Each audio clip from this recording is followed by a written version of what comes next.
Mayor Pete took an unpaid 7-month leave during his mayoral term to deploy to Afghanistan. For his counterterrorism work, he earned the Joint Service Commendation Medal. He continues to live with his husband and 2 rescue dogs, Truman and Buddy, in the same South Bend neighborhood where he grew up. You know, I travel around the country a lot as a member of the Democratic National Committee and for Organized Labor, and so many people remark to me about how smart he is. And I reply, well, he's an Oxford Rhodes Scholar where he received an honors degree in philosophy, politics, and economics. What do you think? And he's a graduate of Harvard University. Now, as a candidate for President of the United States of America, a country he loves, he envisions a nation where the message on the Statue of Liberty is believed, and we live up to it, and we truly welcome anyone who comes. Ladies and gentlemen, please join me with a warm round of applause as we welcome Mayor Pete, our candidate for the President of the United States. Won't you please stand?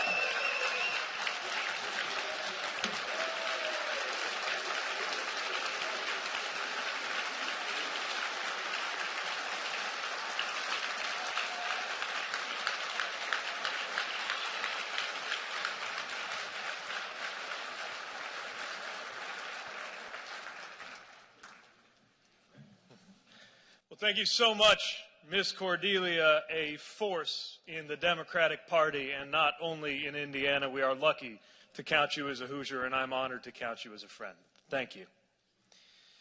Thank you, President Ratcliffe, for your leadership, and I want to also lift up the memory of your late husband. The NAACP and the state of Indiana are so much stronger for the contributions that you and the late Byron Ratcliffe have made, and we thank you for that.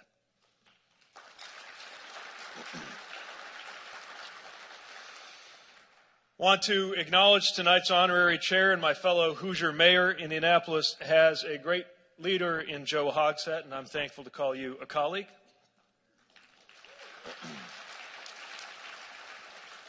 And I'm very glad to be here, not only as a mayor of South Bend, as a Democratic candidate for president, but also bringing greetings from the South Bend branch led by Apostle Michael Patton as a longstanding Silver Life subscribing member of the NAACP.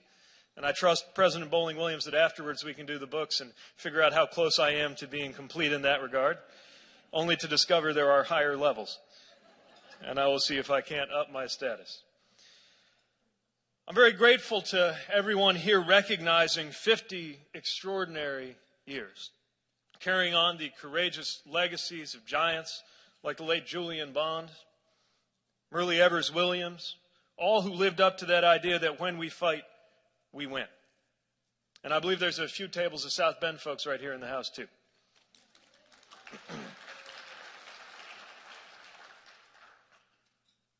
Some have asked what would possess a millennial Midwestern mayor to seek the American presidency.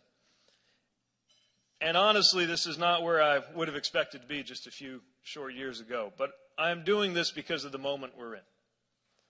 I believe we've come to a moment that will require all of us to stand together. Everyone who has ever been singled out for exclusion.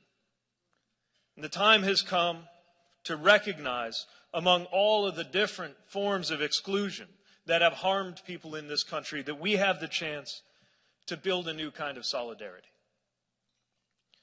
I come to this from the perspective of the mayor of a diverse city, having seen and sometimes lived the ways in which the shadow of our nation's history of discrimination has complicated every dimension of our lives, and in particular, complicated every dimension of black lives, from housing to health, from education to economic empowerment, from access to justice to access to the vote. In South Bend, even as we came together to confront violence in our city, to ensure that public safety is overseen and driven by the community, still we have lost far too many lives, and far too many of them were black lives. Not only Eric Logan, who died in a violent encounter with police, still being investigated to this day, but so many names, Adrian and Tiziana and Brandon, and far, far too many more lost to violence that is swallowing our youth. Even as we work to broaden economic empowerment, from a West Side Small Business Resource Center to help underserved entrepreneurs, to a disparity study giving us the basis for a race-conscious city purchasing program, we see the hard data telling us of the enormous gap in wealth and income in our community. And even as we work to get out the vote every year, we see the consequences of the fact that we live in one of the only states in America that closes its polls at 6 o'clock. A state where those who came to the conclusion that their success depended on fewer people voting had the idea of voter ID that is now spread across the land. And where when you go to vote, you are greeted by a big poster with a stop sign on it. You ever notice that at a polling place? That poster? As though designed to discourage people from voting if they're intimidated. So I've seen the possibilities and the limitations of what can be done in a diverse community, a diverse state, while our nation continues to accept the unacceptable. And I must also say that I come at the question of equality from a perspective shaped by my own search for belonging. I have not had the experience of being more likely to be pulled over while driving, or less likely to be called back for a job interview, or less likely to be believed when describing symptoms at a hospital, simply because of the color of my skin. But I have heard so many stories of those who have. I am conscious that that is not my experience. And everyone should be conscious that race is not only something that is part of the experience of color. The very experience of whiteness is being able to afford to not always think about race. But I'll also say that I am mindful of the fact that people very different from me helped bring me some of the most important rights in my life. No different experiences of discrimination are alike, but I do know something of the conflict that breaks out in the heart of a young person when he realizes that a basic fact about him means that he will be more likely to be feared, hated, subject to random violence, and denied opportunities. And I also know something of the amazing power of activism and advocacy, solidarity and alliance to help deliver more equal rights. As someone whose marriage exists by the grace of a single vote on the United States Supreme Court, I know why political decisions matter, why politics matters. It matters because the decisions they make in those big white buildings come into our lives, our neighborhoods, our homes, and our marriages. And I'm running for president as a mayor of an American city because of the need for our national politics to rediscover its roots in the everyday lives of people in places like South Bend and Indianapolis. We cannot afford one more minute of the politics that we're living with today. And I don't only mean the corruption of the current administration, although that is horror enough. I mean the lack of urgency in tackling the issues that have got our country here in the first place. Because if our economy and our democracy were working the way that they're supposed to, someone like the current president could never have come within cheating distance of the Oval Office to begin with.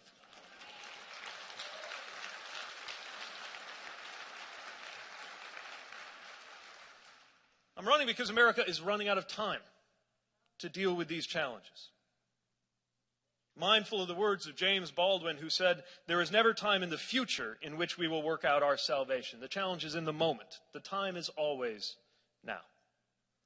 When we are a decade away of reaching the point of no return with climate, the time is now. When we are a few years away from having 100 million more guns on American streets, the time is now. When we are a few court decisions away from a woman's right to choose not even existing, the time is now.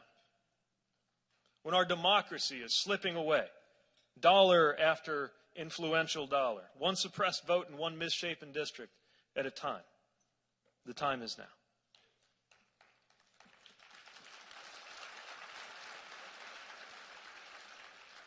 I'm tired of sending politicians to Washington to fight for us, and then they get there and seem to take more interest in the part about fighting than the part about us. Tired of pretending that this presidency is an aberration. Once it's all over, we can go back to normal again. Because if there's one thing we've learned from the falsehood of this president's slogan, "Make America Great Again," it is that there is no such thing as again in real life. Just the future and making sure that it's better than the past.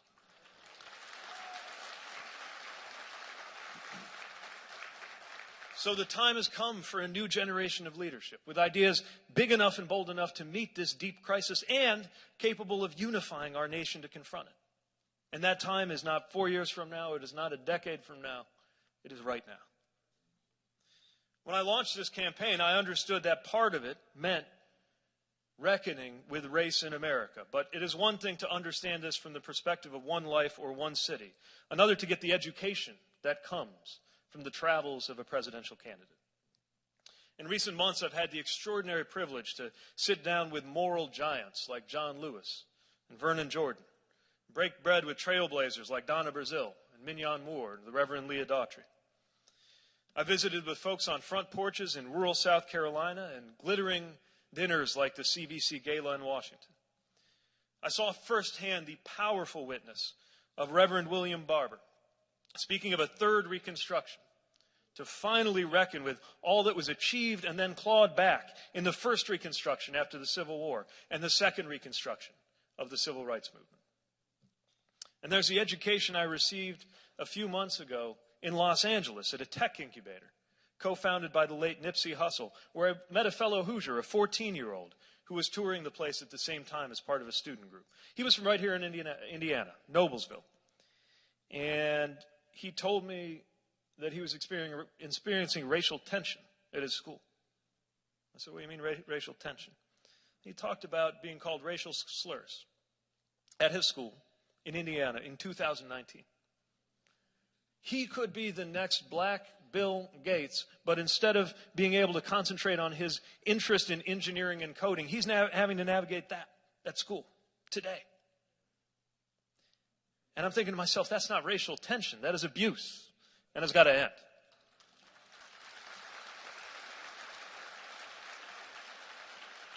So absorbing these stories, but also seeing the fierce belief that everyone has in the possibility of something better, has reaffirmed me of the importance of confronting systemic discrimination in all that we do. Not only do we talk in this campaign about delivering affordable, universal health care. My plan to do that's called Medicare for All Who Want It. But also, we cannot talk about health without ignoring the fact that our healthcare system is burdened by racism when black women are dying from maternal complications at 3 times the rate of white women, and black men face a higher risk of diabetes. We're having a healthy debate about education, and we talk a lot about supporting teachers, starting with a Secretary of Education who believes in public education.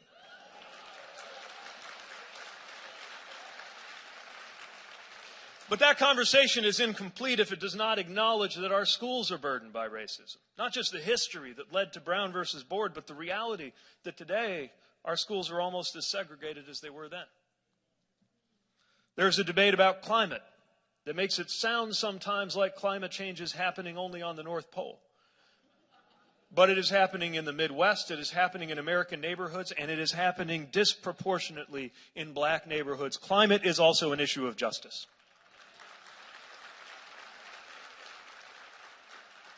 And the conclusion that I've reached is that if we do not tackle the problem of racial inequity in our lifetime, it will wreck the American project in my lifetime. So it's not enough to talk about this as a specialty issue, something to discuss with minority voters only, which is why you'll be seeing me talk about these issues not only at an NAACP dinner, but at a union lunch and an American Legion breakfast and in front of majority white audiences too. Everybody in America has to reckon with this. And I want it said of my candidacy and of my presidency, not only that we strengthen black America, but that we helped all of America understand that this nation is not what we think it is until equality is real.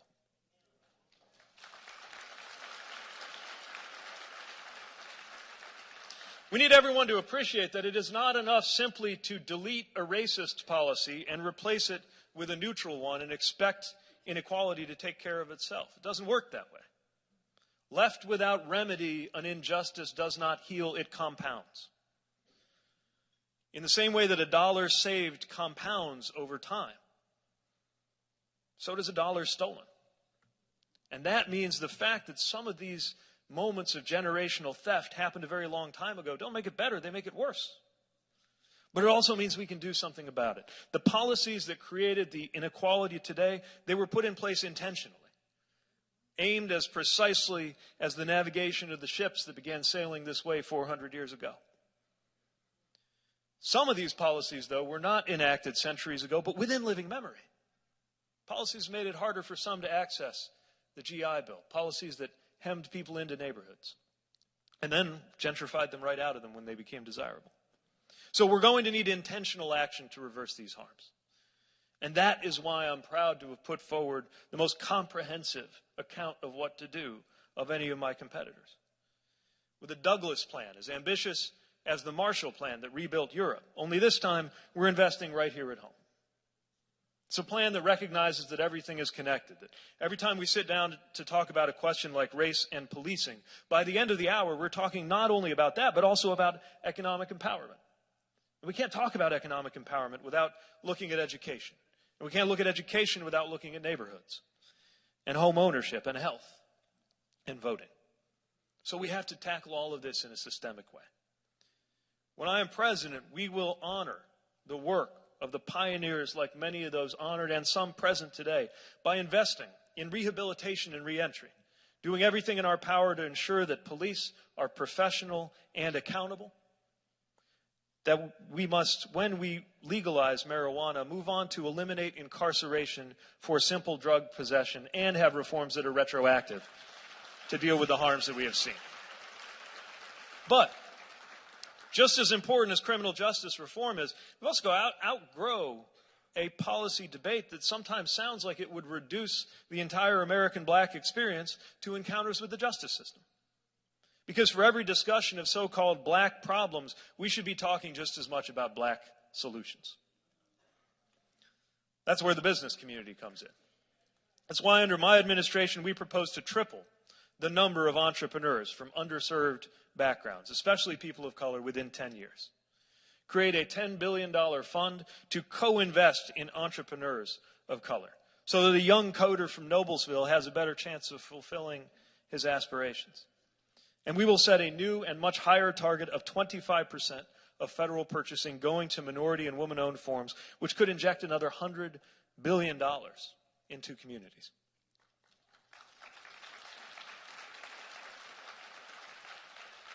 We will dedicate $25 billion to the HBCUs that will train the next generation of black engineers and entrepreneurs and artists and teachers and mayors and presidents.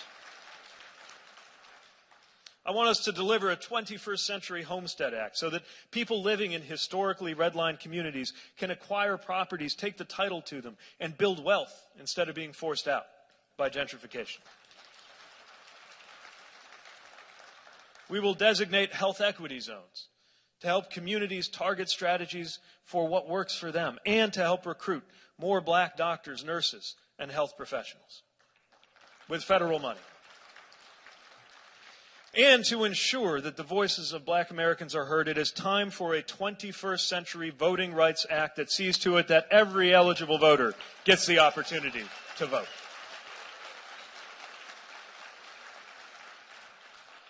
We can and we must do this to bring about a future where your race has no bearing on your health or your wealth, your life expectancy, or your relationship with the justice system. But as important as the policy goals I want my presidency to achieve, it's also the way we bring about these achievements. Because the presidency itself, the purpose of the presidency, is not the glorification of the president, it is the unification of the people.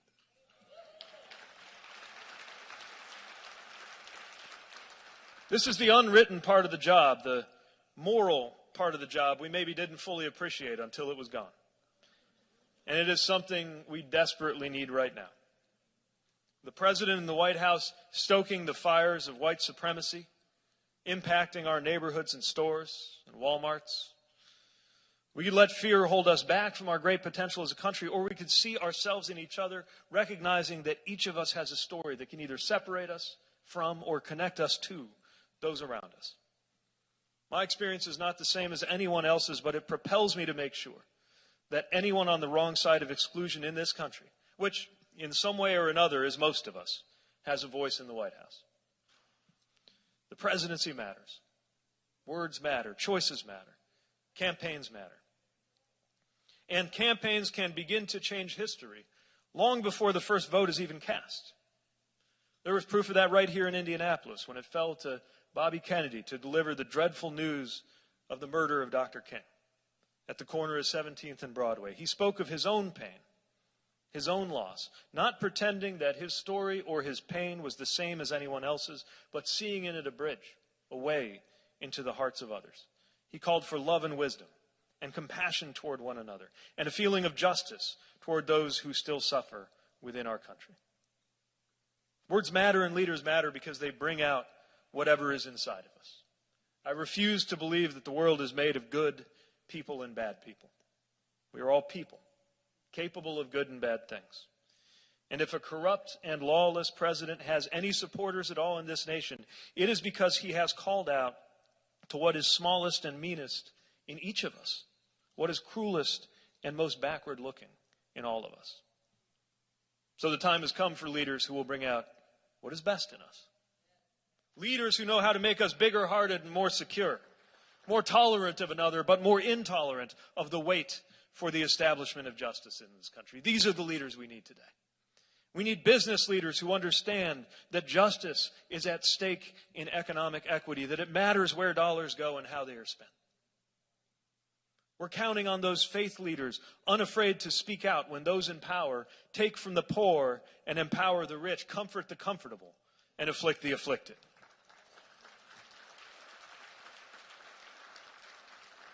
Leaders who raise the question, what of the scripture that says, whoever oppresses the poor taunts his maker? Leaders who insist that God does not belong to a political party in this country.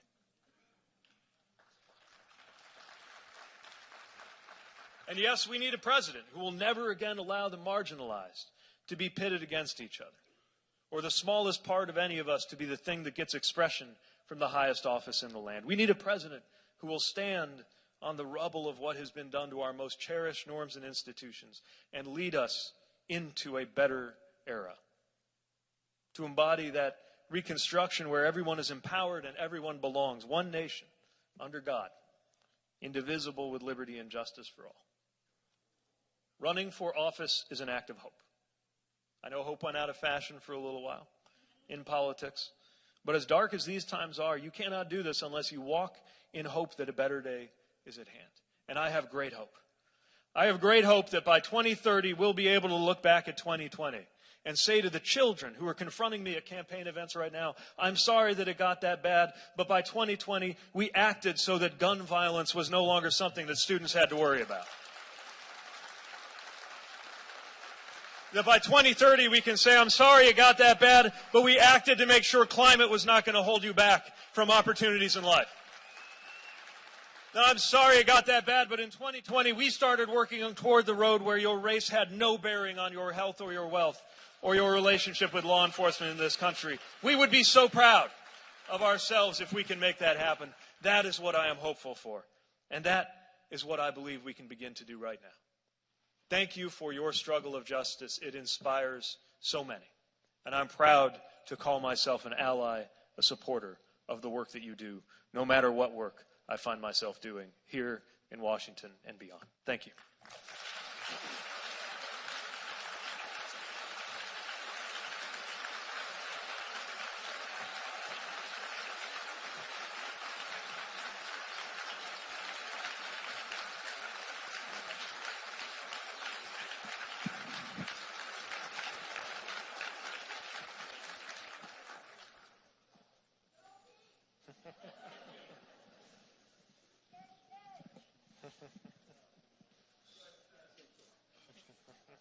This one? Oh.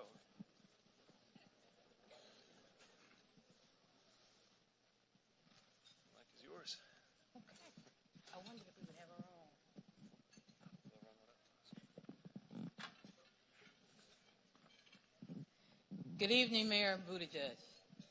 So happy to be here with you. And thank you for your earlier comments. We want to just kind of sit back now and just have a little chat with you. We're going to kind of talk about some things that are of concern to NAACP, and we believe that we are the pulse of the country.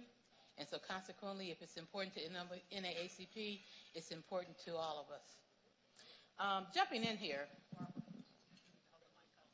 Oh, you can hear me? Okay. In NAACP's, oh, good. All right. In NAACP's 2014 groundbreaking report, Born Suspect, we sought to open a dialogue about racial profiling by law enforcement in America. We believe our children deserve a future in which they are not judged and stereotyped based on their race, ethnicity, or nationality, gender or gender equality, or any other characteristic that they cannot change. We appreciate the work of most officers who uphold their commitment to equality and fairness. Yet, the well-documented incidents of police brutality, police killings, and racial profiling, particularly of young men of color, undermines the entire system of policing and damages the credibility of police work. Eric Logan, who you mentioned earlier, lost his life earlier this year at the hands of a South Bend police officer. When you were asked why you didn't do more, you stated that you just didn't get it done. Looking back, what could you have done differently that might have resulted in Eric Logan being alive today? How do we fix this problem at all levels of law enforcement and repair the deep divide between communities and law enforcement officers? What should American mayors and police departments be doing differently to prevent more of our young men from suffering the same fate? Well, thank you, first of all, for your advocacy and leadership on this issue. And as you know, this is an issue that's created a great deal of pain in our own community. And even as we wait for the independent investigation that we called for to share more about what happened that night, we've been asking what we can do to make sure that there are fewer cases of use of force to begin with, but in particular to tear down that wall of mistrust.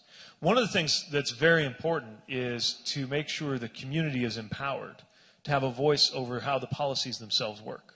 What is the use of force policy? What is the policy on training? How well do officers understand de-escalation? This has been part of our training, but I ask myself every day, what could we have done sooner to prevent this? And we're evaluating what we can do more now.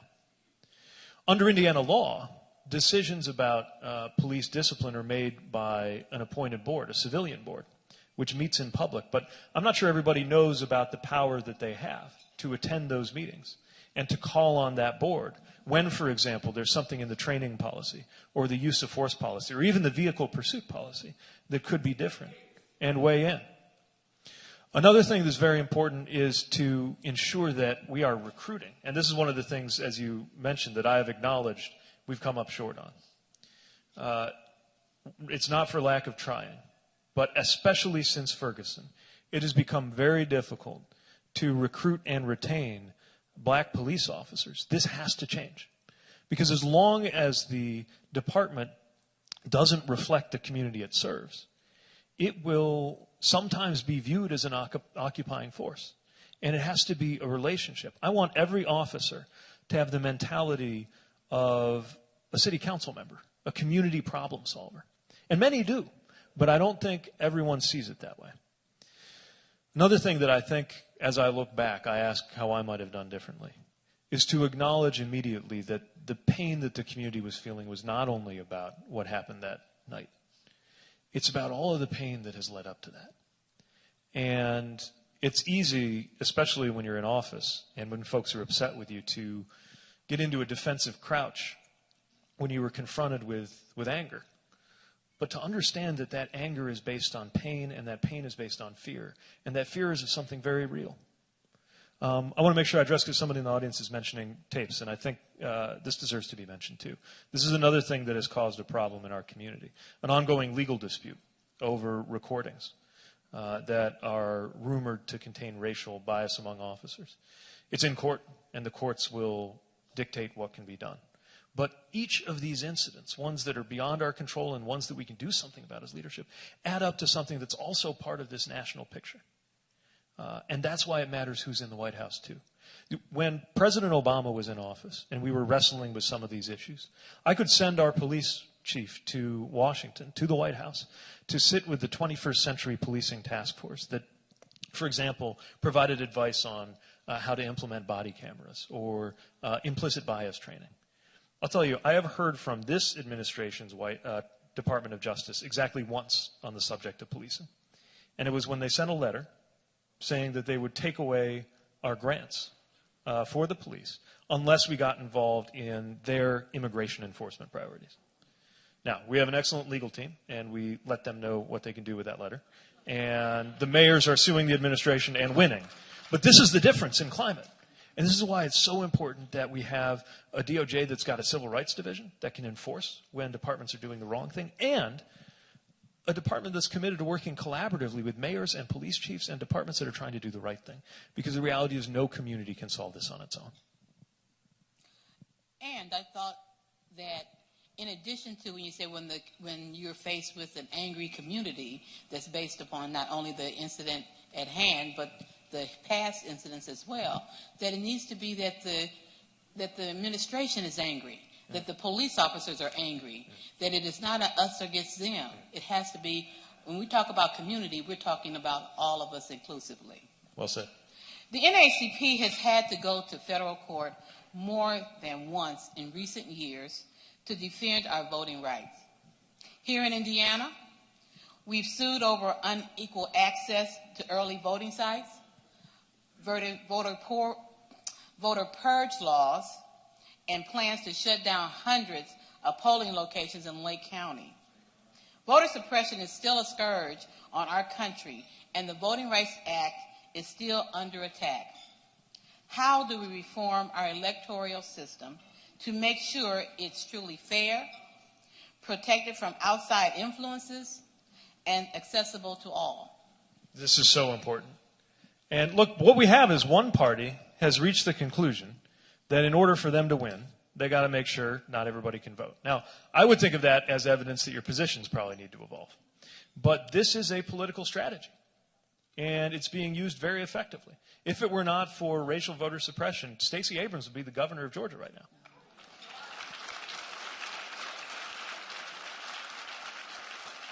And that's just one example. So what do we do about it? First of all, it's why we need a 21st Century Voting Rights Act. It's why we need to see to it that racially motivated voter suppression cannot stand. It's why Election Day ought to be a holiday. It's why early voting sites need to be distributed so that people of color are not at a disadvantage. It's why in a place like Indiana, the polls shouldn't go 6 to 6, because not everybody works in a way that they can do that. And not everybody has transportation, which is why it matters where those voting sites go. We also need to appoint judges and justices who recognize that if any voter is denied a right to vote, that is a crime against democracy. And we need justices who understand that essential part of American freedom.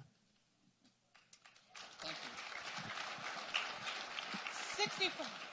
65 years after the Brown versus Board of Education decision, severe racial inequities continue to plague our education system. Our ultimate goal is that every student of color receives a quality public education that prepares him or her to receive and become a contributing member of democracy. The United States has one of the most unequal school funding systems in any country and industrialized world. For-profit charter schools and private schools are siphoning resources away from traditional public schools.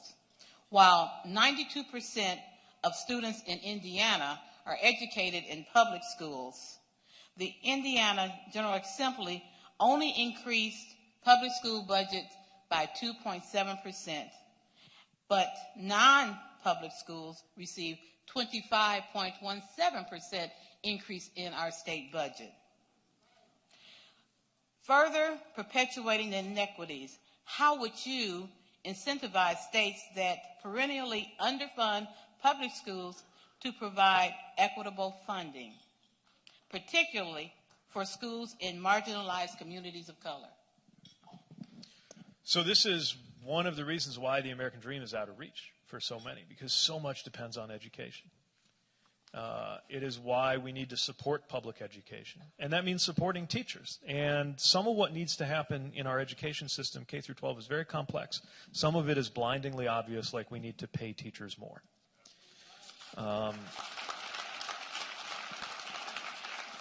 Now, my plan calls for us to direct the federal grants that would go toward increasing teacher pay to Title I schools that typically serve low-income and minority students.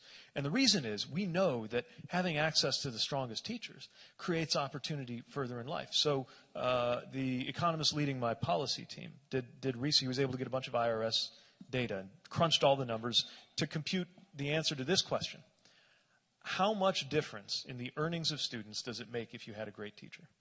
And the answer we found, after doing all the math, per kindergarten teacher, per classroom per year, $300,000 in the difference that'll make in the lifetime earnings of the students. Needless to say, teachers are not being compensated at that level.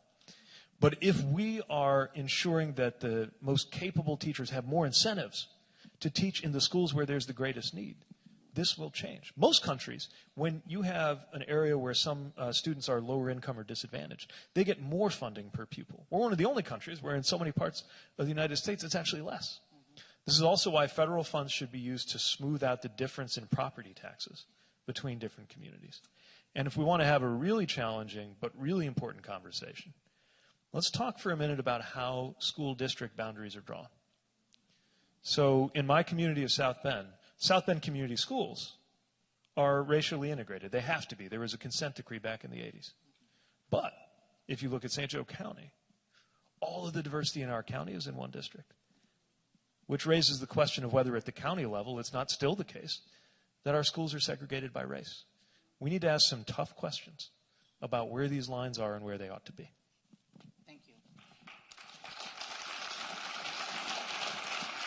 Race, even more than class, is the number one indicator of the placement of polluting systems that emit greenhouse gases and other toxins in this country. People of African descent and other frontline communities are the hardest hit by the climate crisis. Yet the processes mentioned to address our climate emergency either do not address the root cause of the emergency or are not just inclusive, accessible, or affordable, i.e., carbon markets, electric vehicles, and solar. What do you think is needed to ensure equitable and just climate solutions that benefit all people in harmony with the earth? This is so important because the impacts of climate change and of pollution are visited upon minority neighborhoods and black neighborhoods in particular most of all. And it's why when you go to my climate plan, you will see several examples of how we seek to promote justice in the way that we go about combating climate change. Let me mention two. One of them is that we're proposing federal funds for developing innovations that help deal with climate and add to resiliency. Because we know that the neighborhoods that are most vulnerable are often neighborhoods that are already most vulnerable in terms of economics and race. The second thing I'll mention, I'm glad your question referenced carbon markets. There's the idea of a carbon price, carbon tax. That if you have carbon taxes, it will force the economy to realize the true cost of fossil fuels. And it's a very effective tool, but there's one problem, which is what does it do to our ability? It's hard enough to be able to pay for gas, for example, or to be able to get through life for low-income people, which is why, unlike some of the others who've proposed a carbon tax, I also propose that we have a carbon tax, but I propose that it have a dividend, that all of the money we raise be rebated back out to the American people, and that when we do it, it's on a progressive formula so that the marginalized and the worst off economically are made more than whole. In other words, they're economically better off because we had the carbon tax and dividend, and we still have the benefits of the prices in the marketplace changing in a way that is more climate friendly. Earlier this year, Governor Eric Holcomb signed into law a deeply flawed hate crimes bill.